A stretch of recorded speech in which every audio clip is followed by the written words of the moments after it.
Bonjour, bonsoir, vous tous qui nous suivez partout dans le monde. Merci encore de nous recevoir chez vous à la maison. Vous êtes bien sur votre chaîne, la RTFJ, TV L'Enfant en Jésus. Aujourd'hui, c'est une émission qui est animée par moi, votre sœur Ruth. Le thème de l'émission qui est le temps prophétique et qui aura pour thème comment reconnaître sa saison. Comment reconnaître sa saison. Je ne suis pas toute seule. Comme vous le savez, le temps prophétique est souvent animé par le prophète exaucé. Mais je sais qu'il y a ceux qui ont l'habitude et qui connaissent déjà le prophète exaucé. Et je sais aussi qu'il y a ceux qui nous suivent aujourd'hui pour la toute première fois et qui aimeraient bien savoir c'est qui le prophète exaucé. Je laisserai se présenter pour ceux qui nous suivent la toute première fois et enfin que nous tous, nous puissions encore connaître le prophète exaucé. Bonjour prophète. Bonjour, ça. Comment vous allez? Ça va, merci. Les cultes, ça s'est bien passé? Ça va, Dieu nous fait grâce. Et la conférence? Ça va, Paris, ouais, c'était énorme. Amen. On a vu la petite marché. J'ai eu des échos, on m'en a parlé. Dieu nous a fait du bien et Amen, amen. C'est ça notre force. Pourriez-vous vous présenter pour ceux qui vous suivent?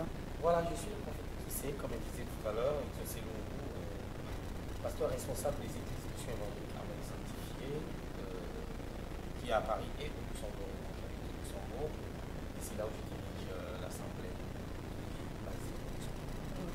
Nous allons maintenant commencer notre émission. Pourriez-vous bénir ces moments et recommander entre les mains de Dieu? Tendre véritable Dieu, nous voulons te dire merci parce que tu es fidèle. Nous te dire merci parce que tu es glorieux, parce que c'est toi qui nous donnes ces temps. Nous voulons profiter de cette occasion pour prononcer ta parole. Aide-nous à le faire. Nous voulons le faire à ta manière, non pas à notre manière. Que le Saint-Esprit soit notre guide, le guide parfait, celui qui montre le chemin.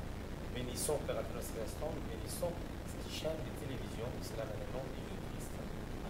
Amen, amen, amen, amen, amen. Comme j'étais en train de le dire, le thème de ce soir, c'est comment reconnaître sa saison. Bien souvent au culte, quand nous allons à l'église, on entend souvent le pasteur prêcher et dire « Maintenant, c'est ta saison, c'est ta saison. Bon, c'est ma saison, d'accord, mais comment reconnaître ma saison? Comment savoir que c'est le moment? Quels sont les éléments qui montrent que c'est ma saison? » Alors le prophète va nous aider afin que nous puissions connaître et savoir comment reconnaître sa saison. Prophète, pour nous étant fidèles, que je prédire souvent quand le pasteur il prêche, il dit il faut reconnaître sa saison. Comment pourrais-je reconnaître ma saison?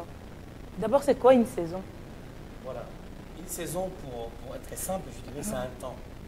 C'est juste un temps. Et les temps, dans le grec, définis par deux mots, il y a les chronos et les kairos. Les chronos, c'est un temps chronologique.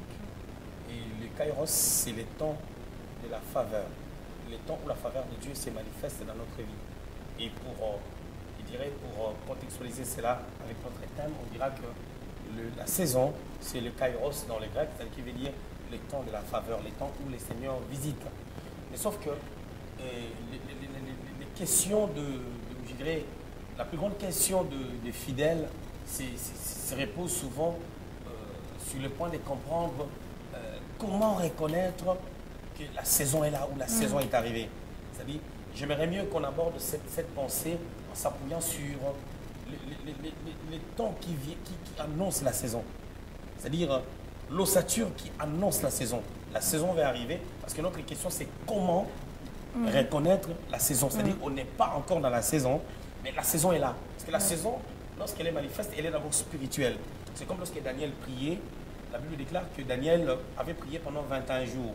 Il était en jeûne et prière et dès le premier jour, Dieu l'avait déjà exaucé.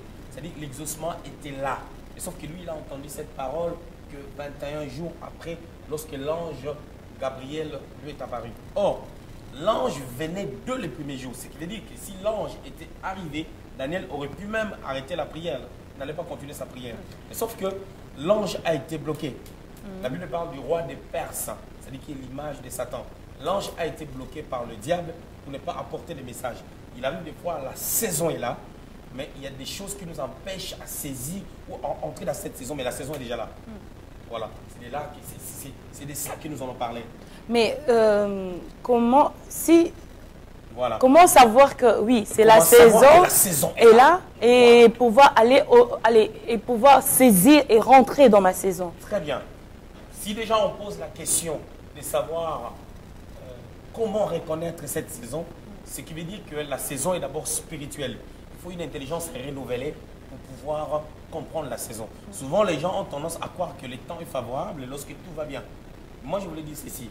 Il y a quelques points que je vais énumérer pour expliquer comment reconnaître sa saison. Le premier point, les combats. Lorsque ta saison est là, je suis en train de dire, il ne faut pas oublier que la saison était d'abord spirituelle, avant qu'elle soit palpable. C'est-à-dire que le temps que Dieu nous donne pour notre gloire, pour notre bénédiction, pour notre percée, est d'abord spirituel. Et la première des choses que je vais aborder, ça sera les combats. Il arrive des fois lorsque les temps arrivent. Je vais prendre un exemple. David, il était très jeune, à l'âge, je dirais, dans son adolescence ou à la fin de son adolescence. Cet homme a reçu une parole de la part de l'Éternel qu'il le deviendrait le roi. Mais juste un petit moment avant que cette saison puisse arriver, il s'est passé des choses dans la vie de David. Premièrement, il était tellement épuisé de fuir Saül, il est parti même se lier aux Philistins pour aller combattre contre Israël. Deuxièmement, il avait sollicité quelque chose auprès de Nabal, le mari d'Abigaïl. Le gars, il avait refusé, vous connaissez l'histoire. David était furieux, il voulait aller le tuer. Abigaïl lui dit, toi tu deviendras roi, tu as la promesse de Dieu. C'est-à-dire, en d'autres termes, c'est comme si Abigaïl était en train de lui dire que tu es dans ta saison, la saison est là. C'est comme si Abigaïl s'est présentée comme un porte-parole, comme un prophète, comme une prophétesse qui lui a parlé de la part de Dieu, comme Dieu qui lui a parlé. Pour lui dire que non, ne suis pas cet homme méchant. Toi, tu vas devenir roi. Tu vois? C'est-à-dire, David a écouté cette femme et aussitôt, il a appris que Saül était mort et lui, il devait monter, il devait déjà devenir roi de Juda. C'est-à-dire, lorsque la saison est là, il y a des combats, il y a des choses qui nous mettent mal à l'aise. Il y a des choses, tu vas les sentir même au temps de l'église. L'oppression, quand tu sens l'oppression. Voilà, il y a des combats d'une manière ou d'une autre. Tu verras qu'il y a des gens qui s'élèvent.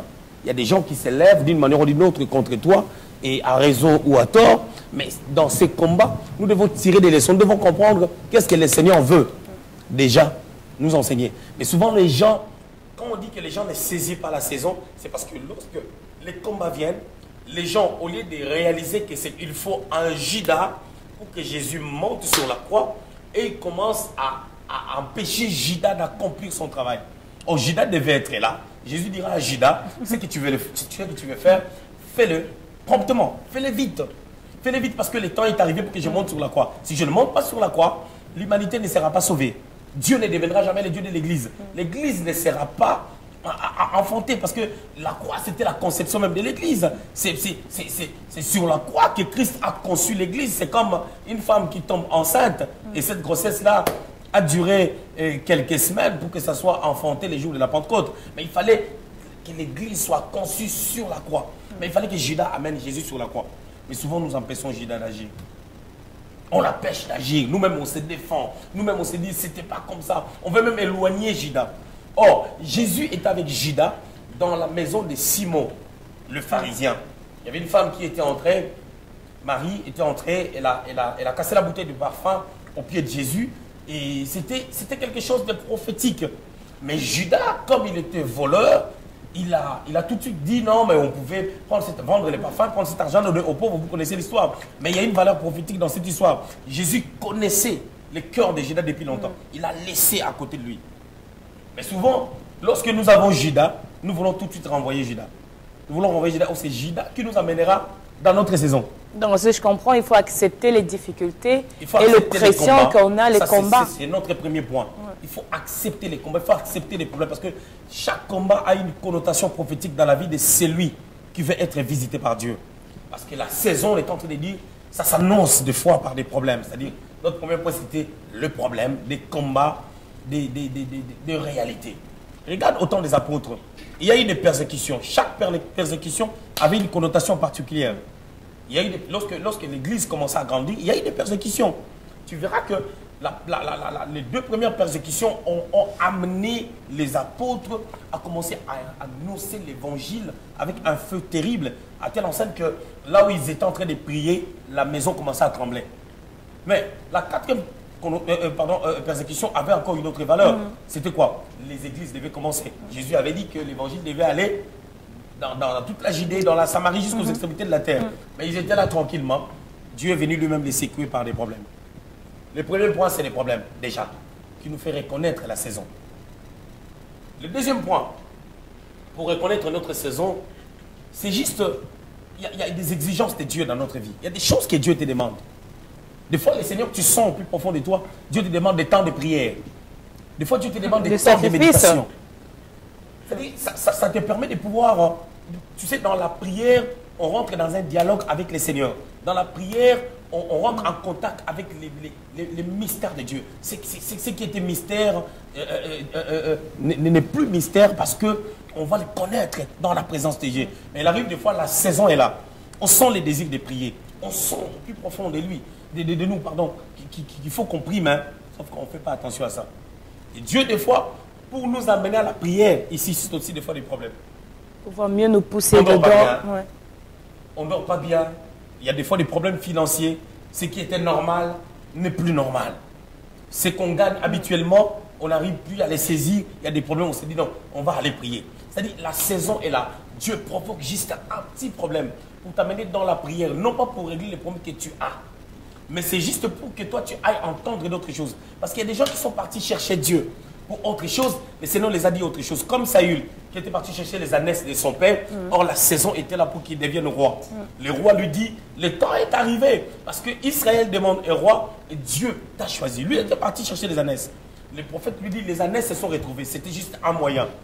Dieu utilise les moyens. D'autres moyens, ce sont des petits problèmes, des petits soucis de tous les jours, qui peuvent nous amener à chercher la face de Dieu. Donc je comprends bien tous nos téléspectateurs qui nous suivent aujourd'hui, qui ont des problèmes, qui ont des combats, des persécutions. Ils doivent combattre et ils doivent comprendre que c'est le temps que Dieu leur demande de pouvoir chercher sa face. Voilà. C'est-à-dire, Dieu permet des choses afin que toi tu montes, afin que toi tu changes ta dimension. Tu sais, je vais dire un truc. Hein. Il y avait une réalité en Israël. 1 Samuel au chapitre 10, pardon, 1 roi au chapitre 17, la Bible déclare que Élie pria afin qu'il ne pleuve point pendant 3 ans et 6 mois. C'est-à-dire, le pays est en train de connaître une sécheresse. Alors, ce même Élie, à un moment donné, il avait prié pour que l'eau revienne, c'est-à-dire pour qu'il pleuve. Mais tu peux voir que dans 1 roi 18, lorsqu'il était dans la montagne de Carmel, par rapport au service qu'il allait faire pour confondre les prophètes de Baal, il a exigé, il a dit, amenez-moi une bonne quantité d'eau pour qu'on les déverse sur l'autel. Oh, on a déjà un problème d'eau, il ne pleut pas. Toi, tu demandes encore l'eau. C'est-à-dire, il arrive des fois, pour que la solution vienne, pour que la pluie revienne, Dieu demande l'eau, que vous commencez même à garder, vous commencez à protéger. Donc, je voulais dire quoi? Je voulais dire que pour que Dieu t'amène à expérimenter de grandes choses, c'est-à-dire jouir de ta saison, Dieu fait précéder la saison par des problèmes. Et toi, tu dois comprendre qu'est-ce que Dieu veut t'enseigner. Voilà. Amen. C'est le temps de pouvoir prier, se consacrer, méditer la parole de Dieu. Et là... Je voulais dire un truc. Imagine-toi une personne comme Abraham. Cet homme, il a marché avec Dieu. Cet homme, quand il a rencontré le Seigneur dans Genèse, au chapitre 12, la Bible explique que Dieu lui a dit 3 choses. Quitte ton pays, sépare-toi avec ta famille, installe-toi là où je t'indiquerai. Abraham a fait toutes ces choses-là. Dieu avait dit, je te bénirai. Pendant que sa femme était stérile. Je rendrai ton nom grand. Sa femme était stérile. Alors, c'est comme si Abraham était riche. Hein. Abraham avait des biens. Abraham ne cherchait pas le Seigneur parce qu'il manquait quelque chose. Le problème d'Abraham, c'était la descendance. Si j'ai des biens, qui va rester avec ça? Alors, Abraham a continué à chercher l'Éternel suivant l'accomplissement de sa promesse. La promesse s'est accomplie et Dieu lui demande cette promesse. Dieu lui demande Isaac. Mais si Abraham n'avait pas donné Isaac, Abraham n'allait pas être le père de la foi. Parce que quand il a donné Isaac, l'ange lui a dit, je vois maintenant que tu crains Dieu. Donc pendant tout ce temps, quand il a donné Isaac, les commentateurs ont dit que à cette époque-là, Abraham avait 125 ans. C'est-à-dire Isaac avait 25 ans. C'est ce que les commentateurs ont dit. Et d'autres commentateurs ont dit que non, Isaac avait plus de 30 ans. Bon, prenons cette réalité comme si Isaac avait 25 ans. Tu donnes cet enfant, toi tu as 125 ans. Et quand est-ce que tu auras un autre enfant? Pendant que ta femme est triplement ménopausée ou 2 fois ménopausée. Mais comment est-ce que tu vas avoir un autre enfant? Il accepte. Quand il accepte, Dieu lui dit, je vois maintenant que tu me crains. Donc avant, je ne te craignais pas. Ça, c'était la saison où Abraham devait devenir père. Tous ceux-là qui allaient croire au Seigneur allaient être fils d'Abraham en Jésus. Mais pour qu'Abraham confirme cette position, pour qu'Abraham rentre dans cette alliance, il a fallu qu'il accepte quelque chose qu'on ne peut pas accepter naturellement. Mais par rapport à Abraham, quand vous êtes en train de dire, si je comprends bien, dans la vie d'une personne, il peut avoir combien de saisons? Parce que là, vous avez parlé de saison de avoir Isaac et il y a aussi cette saison pour pouvoir consacrer Isaac aussi. Mais dans la vie d'une personne, combien de saisons peut-il avoir? L'homme, dans sa vie, il peut avoir plusieurs saisons, c'est là où ça marche avec le Seigneur. Plusieurs, qu'on ne peut compter. Mais sauf que souvent, les gens sont limités. Les gens aiment des zones de confort. Ça dit que tout va bien dans ma vie, je reste là. Quand Dieu veut t'amener dans une nouvelle saison, il va te bouger un peu. Il crée un peu de problèmes. Pour d'autres personnes, vous savez, pour d'autres personnes, tu verras, il y a un peu, Coco Makiadi, qui quitte un peu l'Afrique en songe, il vient t'étrangler, tu ne dors pas bien. Ça te pousse dans la prière. Tu commences à prier avant de dormir, et tu changes de dimension avec les Seigneurs. Oh, la saison était là. Des fois, Dieu crée des choses comme ça. C'est-à-dire, quelqu'un, il dort pas bien, il dort plus bien, il a des menaces à chaque fois. Si la personne ne prie pas avant de dormir, il y a des menaces. Moi, je dirais que l'homme dans sa vie a plusieurs saisons. Pourquoi? Parce que dans nos vies, nous ne prions pas seulement pour les manger, pour les boire. Nous prions les Seigneurs pour autre chose. Nous prions les Seigneurs pour hériter le royaume des cieux. Nous prions aussi les Seigneurs pour ce que nous avons besoin. Parce que la Bible déclare dans 3 Jean D, je souhaite que tu prospères à tous égards. Alors, lorsqu'on dit la prospérité à tous égards, il y a plusieurs paramètres. Nous avons besoin de la visitation de Dieu. Ce qui veut dire que l'homme a besoin de plusieurs saisons. Et à chaque fois que tu veux expérimenter des grandes choses ou une nouvelle chose, il y aura la bataille. Il y aura la bataille. C'est-à-dire aujourd'hui, je vais donner un exemple. Je vais prendre un exemple. J'étais à Paris, j'ai fait un programme. Moi, j'habite plus Paris depuis 7 ans. Je n'habite plus Paris. Je quitte Luxembourg. J'ai fait un programme à Paris où on loue une salle qui peut prendre pas mal de personnes. Pour que les gens viennent, il fallait faire un travail jusqu'au point de toucher ces gens-là. Ce qui veut dire que ce que je fais aujourd'hui par la grâce de Dieu, il y a 2 ans, je ne pouvais pas le faire. Parce que la saison n'était pas là. La saison n'était pas encore là. Le message était là. Le verbe était là. Mais maintenant, vous êtes en train de dire par rapport à la conférence que vous avez faite, c'était la saison. Donc, pour organiser cette conférence, vous avez eu des combats? Vous avez senti l'oppression, les combats Ah, d'accord. À un niveau terrible. Ok. Mais tu sais qu'à un certain niveau de la vie, les combats changent de connotation. Comment? J'étais au Congo, je prends un exemple. On nous dit par exemple, il faut pour louer les podiums, les programmes étaient de 2 jours. Pour louer le podium, avant on savait que non, quand on loue la salle, on va nous donner les podiums et tout. Après, le jour du programme, on nous dit, écoutez, pour qu'on donne les podiums, par exemple, il faut donner $500. Ça devient une réalité qui n'était pas dans le programme et tout. Mais sauf que, à un certain niveau de la vie, lorsque je monte, je sais que quand il y a des choses comme ça, le Seigneur va faire des grandes choses. C'est-à-dire, je ne vais pas calculer qu'il faut donner 500 pour le podium. Je ne vais pas commencer à me disputer avec ces gens-là. Je ne vais pas commencer à déplacer mes paroles parce que je vais perdre la grâce, je vais perdre l'onction. Je préfère finir avec eux. C'est combien? 500. C'est bon, ok. Prenez l'argent et puis c'est bon. On arrête là. On voit aussi les choses autrement. Ce qui veut dire qu'il y a certaines choses que Dieu ne pouvait pas permettre hier, il le permet aujourd'hui. À chaque étape, les combats changent de forme par rapport à ton progrès aussi. Il y a quelqu'un qui a chanté, d'autres personnes adorent le Seigneur pour le pain. D'autres personnes adorent pour l'argent. Chacun adore Dieu à sa manière, selon son niveau. Chaque sujet a de l'importance au devant de Dieu. Cela dépend du niveau de tout un chacun. C'est-à-dire, aujourd'hui, si Sarkozy donne sa vie au Seigneur, il ne va pas traverser les mêmes brisements que quelqu'un qui travaillait dans la manutention. Tu comprends un peu? Bien sûr. Mais comme s'il donne sa vie au Seigneur, le Seigneur va le briser. Et quand le Seigneur va le briser, il y aura quelque chose qui lui voudra, ça ne se passera pas comme lui veut. Mais son brisement sera autrement. C'est-à-dire, à chaque étape de la vie, là, on va déménager, par exemple. On va déménager. Autrefois, lorsqu'on déménageait, et si tu regardes ma tête, il y a 7 ans, il y a quelques années en arrière, 10 ans en arrière, si on déménage et tout, il faut payer. J'ai noircissé déjà. Tu devenais déjà noir parce que tu réfléchis comment il faut récolter l'argent et tout. Tu es stressé. Mais là, quand on déménage, je n'ai pas besoin de stresser. J'ai besoin de me mettre devant. J'ai dit, nous allons déménager. Donc, j'avais déjà pris le rendez-vous le mardi pour qu'on paye l'argent et puis on va récupérer les clés. C'est-à-dire, voilà, je dis, si vous voulez, on prend l'argent, je les compte de l'église, si vous voulez, on vend les bus de l'église, on les paye l'argent, si vous voulez, vous donnez l'argent. Je reste en paix, je pars m'asseoir. Je m'assois, les gens eux-mêmes, ils cotisent pas chez moi. Ils cotisent chez une autre personne. C'est cette personne qui va prendre l'argent. Moi, je me présente au rendez-vous pour la signature. La personne qui paye, c'est une autre personne. Je suis en paix, je retourne chez moi. Mais ça sont des choses il y a 10 ans en arrière. Tu n'allais pas me voir ici. Il y a 7 ans.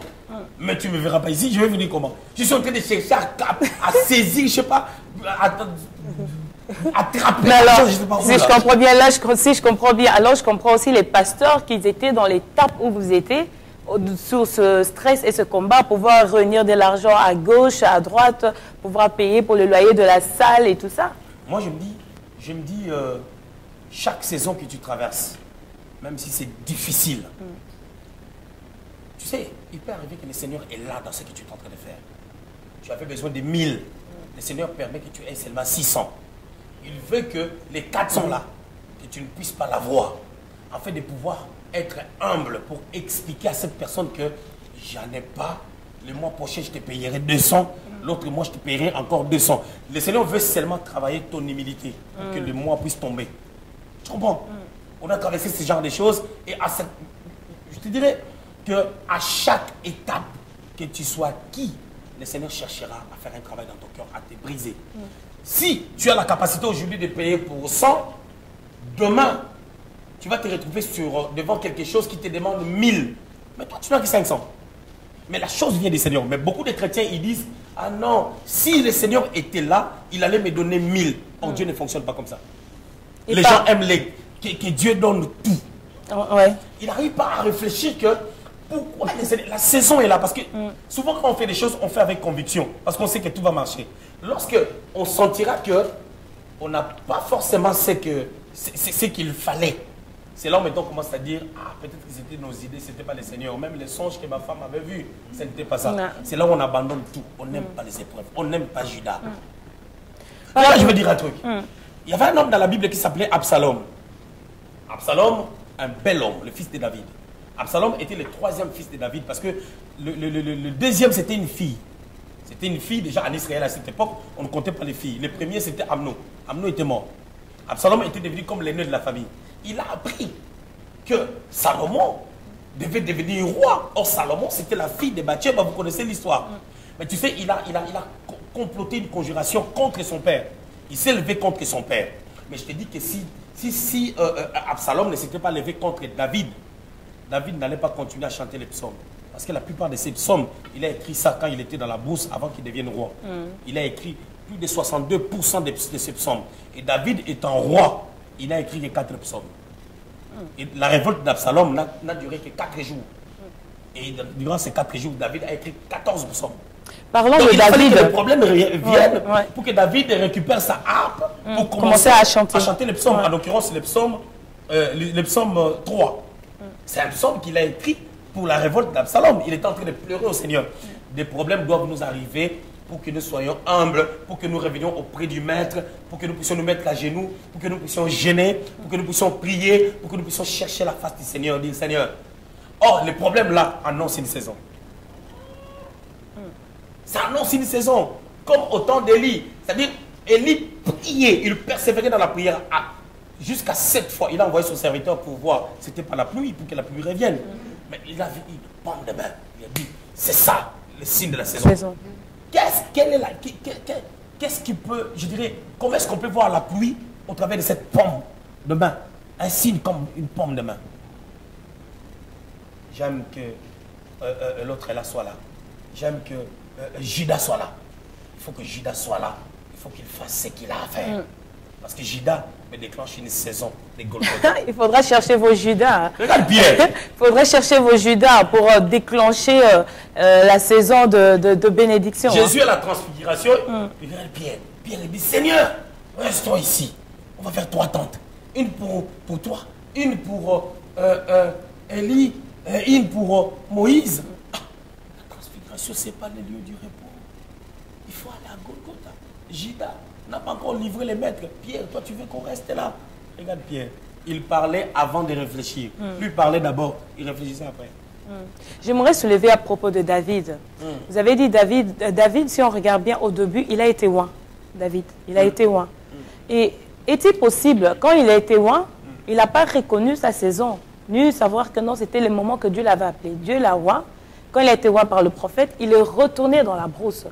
Est-ce que c'est normal ou bien ça peut arriver que, étant chrétien, que tu sois oint de la part de Dieu et d'être encore dans le monde? Parce que David est retourné dans la brousse. Non. Parce qu'il n'a pas commencé à exercer directement. Non, David ne pouvait pas... Déjà, rentrons dans les contextes déjà. Ok. Rentrons dans les contextes. David, lorsqu'il était oint, aussitôt, il a rencontré le roi. Quand il voulait se battre avec Goliath, le roi lui a dit, tu n'es qu'un enfant. L'histoire de la Bible approfondie dit que David avait entre 16 et 17 ans. Il n'était qu'un enfant. Oui. On lui a dit, tu veux combattre avec un homme de guerre. Ce qui veut dire qu'étant un enfant, il ne pouvait exercer la royauté. On ne peut pas exercer des responsabilités malgré qu'on a l'huile sur la tête sans la formation. Dieu devait le former. Et tout de suite, on lui a confié des responsabilités de l'armée. Il était à côté du roi. C'est là où il a appris. Il lui fallait une formation. Les gens n'arrivent pas des fois à faire la différence entre l'huile qu'on a déversée sur Saül. C'était comme une parole prophétique. C'était comme une annonce. On lui a annoncé quelque chose. C'est comme Marie. Marie, l'ange Gabriel, lui a annoncé des choses. Lui a annoncé une saison. Mais la saison qu'on a annoncée à Marie, généralement, ça prend 9 mois. Tu seras enceinte. La foi de Marie était comme la foi de David. Parce que Marie était de la race. C'est-à-dire, elle avait la compréhension de David. David venait de recevoir l'huile. Il s'est dit, je vais combattre avec Goliath. C'est comme Marie. Marie, on lui a dit, elle a posé la question, comment cela se fera? On lui a expliqué, le Saint-Esprit va te couvrir. Tu sais, le Saint-Esprit, c'est la personne de Dieu. Même ce monde, quand ça a été créé, le Saint-Esprit mouvait au-dessus des eaux. Quand Dieu a prononcé la parole, le Saint-Esprit avait la capacité créatrice. Donc quand le Saint-Esprit viendra en toi, tu n'auras pas besoin de sperme. Le Saint-Esprit mettra des spermes parce que c'est le Saint-Esprit qui est le créateur, sachant que Dieu est esprit. Jean, chapitre 4. Alors, Marie a saisi. La Bible dit aussitôt, elle est partie chercher Élisabeth, sa cousine. Elle est partie chercher Élisabeth, sa cousine, parce qu'on lui avait dit que Élisabeth est déjà à son 6e mois. Donc quand Marie est partie chez Élisabeth, elle a vu la grossesse d'Élisabeth, celle qui était déclarée stérile. Marie a cru pour elle. Automatiquement, l'enfant commença à bouger dans son ventre. La saison a commencé, mais la saison était d'abord spirituelle. Alors il a fallu un temps pour que la saison soit palpable. Et Marie était toujours prudente. Quand la saison était là, Marie et Joseph ont toujours considéré cet enfant-là comme celui qu'on avait prophétisé sur lui. Tu vois, donc il y a David avait besoin d'une formation. Il avait besoin de connaître la royauté. Parce que la royauté est rattachée quand même à une certaine grandeur. Il fallait qu'il soit formé. Voilà. Donc, raison pour laquelle, quand j'ai défini la saison, j'avais dit, il y a les chronos, il y a les kairos. C'est comme si dans le chronos, à un temps donné, David avait reçu la parole prophétique, on l'a oint. Mais il a fallu que la faveur de Dieu se manifeste maintenant sur base de ce qu'il avait entendu de la part du Seigneur. Et pendant ce temps-là, il fallait être formé. Souvent, nous, les chrétiens d'aujourd'hui, surtout en Europe, on aime faire des choses, on aime s'engager dans des choses. Moi aussi, je peux.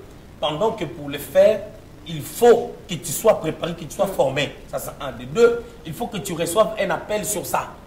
Il arrive des fois que tu crois peut-être que non, parce que tu as certaines capacités que tu peux faire tout et ça peut marcher. Faux. Moi, je l'ai dit toujours, hein, même le ministère. Le ministère, ce n'est pas parce qu'on parle bien français.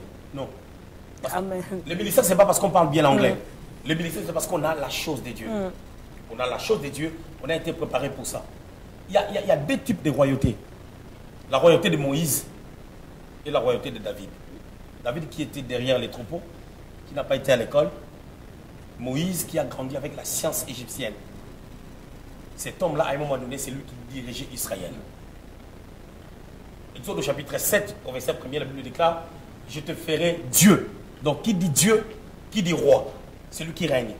Moïse était devenu Dieu comme un roi qui dirigeait Israël parce qu'Aaron était le prophète et sacrificateur.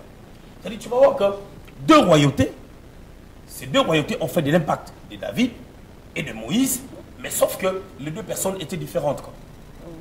Il faut posséder la chose et être spirituel, comprendre sa saison. Amen, peuple de Dieu.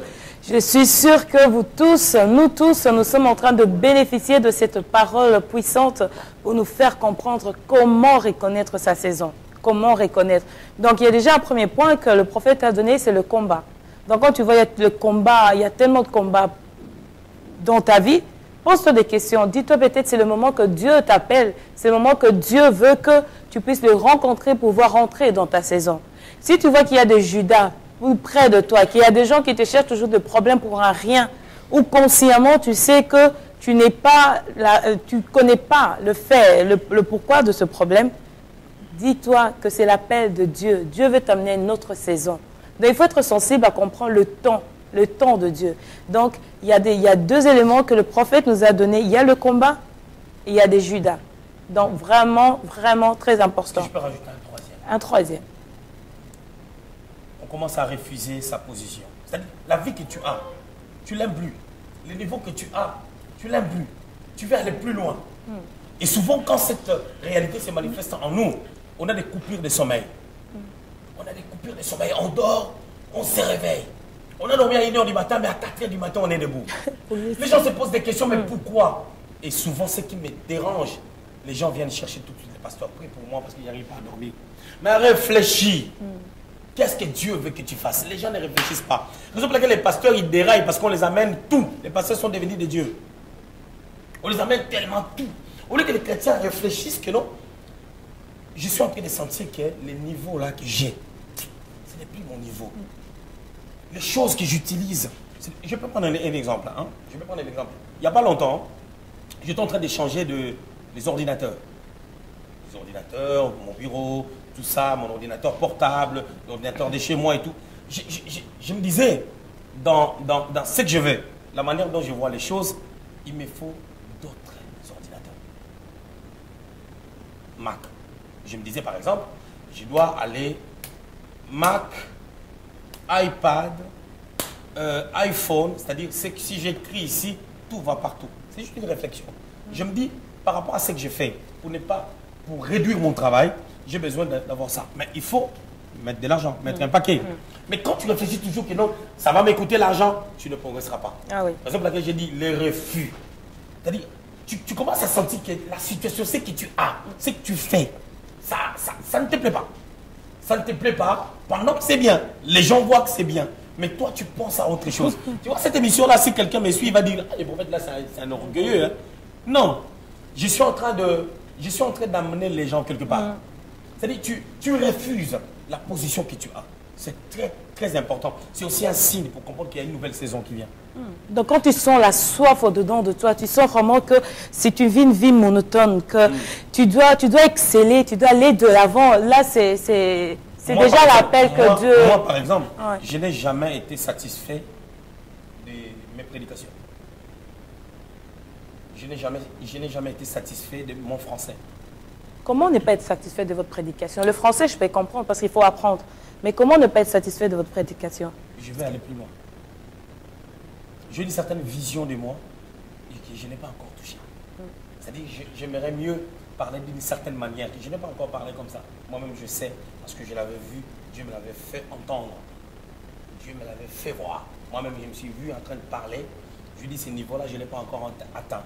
Donc, je travaille pour atteindre ce niveau. Les niveaux que vous dites, c'est spirituel ou c'est un niveau... Parce que l'évangile, c'est que spirituel devient palpable. Bien sûr, bien sûr. Pour que quelque chose soit palpable, ça commence d'abord spirituellement. Oui. C'est-à-dire, moi, je cherche quelque chose. Je ne suis pas encore arrivé là. Je ne suis pas encore arrivé là. C'est-à-dire que à tous égards, c'est-à-dire quand je prends un exemple, à mon niveau, je ne suis pas supérieur ou je ne suis pas plus que telle ou telle personne. Quand on a fait le programme de Paris, j'avais à peu près 30-40 protocoles habillés pareil. Et ce sont des uniformes qui ont été achetés par exemple par l'église. Or, nous avons des uniformes ici. Mais moi j'ai dit ça c'est une conférence. Ce n'est pas l'église qui organise, mais c'est mon ministère. Bien que l'église me soutient dans les services. Je me dis, pour donner la valeur à ce que nous sommes en train de faire, il faudrait que les uniformes soient des choses qu'on vient d'acheter pour la conférence. C'est-à-dire 40 personnes qui s'habillent pareil, hommes et femmes et tout ça. Quand on a fait les services, il y a des hommes de Dieu qui sont venus me voir pour me dire que nous voudrions faire comme vous. Quelle organisation? C'est-à-dire, pour moi, je me dis, moi, c'est pas encore ça. Moi, c'est pas encore ça. Je vais aller encore plus loin. C'est pour ça que j'ai dit que je ne suis pas encore satisfait de mon français. Je ne suis pas encore satisfait de ma prédication ou de mon enseignement. Je vais aller plus loin parce que je veux travailler. J'ai soif de travailler. Je ne suis pas satisfait de ma prière. Je ne suis pas satisfait de tout. Je ne suis pas satisfait de ma voiture. Je ne suis pas satisfait de tout. Je suis comme ça. Peuple de Dieu, cela vous pousse à pouvoir avoir soif et à pouvoir persévérer, à pouvoir ne pas vous contenter de ce que vous avez. Vous pouvez encore aller plus loin que ça. Je ne suis pas satisfait de mon auditoire, pardon. C'est-à-dire quand je veux que les gens saisissent la parole de Dieu autrement dans notre église. Je veux aussi moi-même que je puisse saisir la parole de Dieu autrement. Je veux prier autrement. Je veux réfléchir autrement. Je veux voir les choses autrement. Je veux me sacrifier encore autrement. Voilà, c'est ça. Parce que ça ne me plaît pas, la vie que j'ai. Ça ne me plaît pas. Je vais aller loin. D'accord. Est-ce qu'on peut aussi rater sa saison? Par exemple, je pourrais donner l'histoire de cette femme qui a reçu un serviteur à la maison. Et le serviteur qui lui a dit, dans telle saison, vous affronterez, vous aurez un enfant. La femme a enfanté. Et après, l'enfant a été décédé, que le prophète a dû réanimer pour que l'enfant puisse se revivre. Est-ce qu'on peut aussi rater sa saison ou bien rater la saison ou bien peut-être passer à côté et que Dieu puisse faire grâce pour que tu puisses encore retourner? Parce qu'on remarque ici, si je dois parler de la saison, comme ici en Belgique, avec l'hiver, l'automne, ça tourne, la saison. Donc on peut aussi rater et après récupérer cette saison? Bien sûr. On peut rater la saison. Je voulais d'abord mettre un fondement. Le premier fondement que je veux mettre, c'est quoi? Lorsque la saison est ratée, la saison est d'abord ratée. Je rentre dans ta pensée. Tu as parlé de quelque chose de très, très, très merveilleux. Tu as dit que ça tourne. L'été, l'hiver, l'automne, machin, tout ça. Tu vas comprendre que lorsqu'on a exemple, sur le plan vestimentaire, lorsqu'on a une saison, c'est-à-dire on a une saison d'été et qu'on sort les vêtements, quand ça va tourner, l'été reviendra l'année prochaine seulement et une fois cette année, mais le vêtement, le catalogue va changer. Bien sûr. Voilà, ce qui veut dire que si c'est qu'on n'avait pas acheté l'année où on a raté, on n'aura pas ça dans notre garde-robe. C'est raté. Sauf que quand Dieu renouvelle, il crée d'autres choses. Il crée d'autres choses qui ont une autre connotation, qui ont une autre valeur. Bien sûr, nous croyons à ça, mais sauf que la saison passée, on l'avait raté. On rate d'abord. Pourquoi? Pourquoi Dieu aime que nous puissions constater qu'on a raté la saison? C'est juste parce que pour nous donner la leçon de ne plus rater les saisons. Parce que si Dieu ne nous fait pas sentir cela, on ratera toujours les saisons. On va dire qu'on va se rattraper. Ce qui veut dire quand Absalom l'a frappé, le roi avait connu un temps où il fouillait. Il avait oublié même qu'il fallait mettre des chaussures. Il était pieds nus. Il était en train de fuir. Alors tout ce qu'il pouvait faire, tous ses projets qu'il allait faire dans les 4 jours-là étaient complètement annulés à cause de cette situation.